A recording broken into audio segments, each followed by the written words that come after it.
Welcome to our channel. Today we how to activate Plaid Link for automated finance data pipelines step by step clearly. To activate Plaid Link for your automated finance data pipelines, start by creating a Plaid account if you haven't already. Visit the Plaid website and navigate to the sign up page. Fill out the registration form with your details and verify your email address. Once logged in, go to your dashboard and create a new application. Provide the necessary information about your application, including its name and description. After creating your app, obtain your client ID and secret key from the dashboard. Next, familiarize yourself with the Plaid API documentation. This will help you understand how to make requests and handle responses.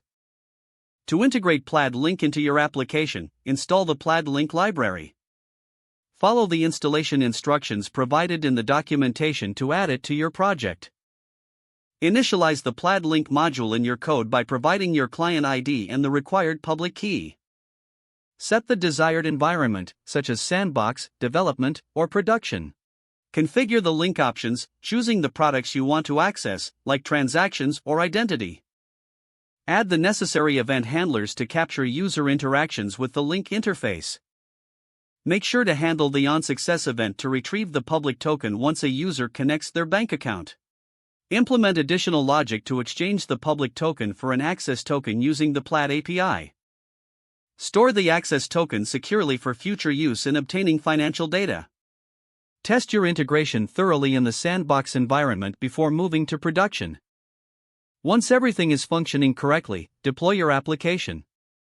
Monitor the performance of your finance data pipelines and adjust as necessary. And that's how you activate Plaid Link for automated finance data pipelines. If the page does not load, refresh the browser or try again in a private or incognito window.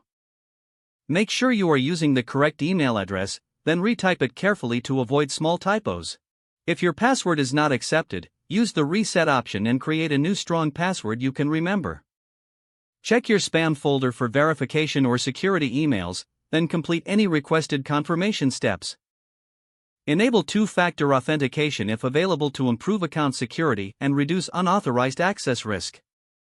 After signing in, review your profile details so your contact information and settings are accurate and current.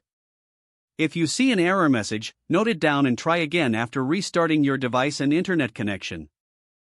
Don't forget to like this video and subscribe to our channel for more step-by-step tech guides.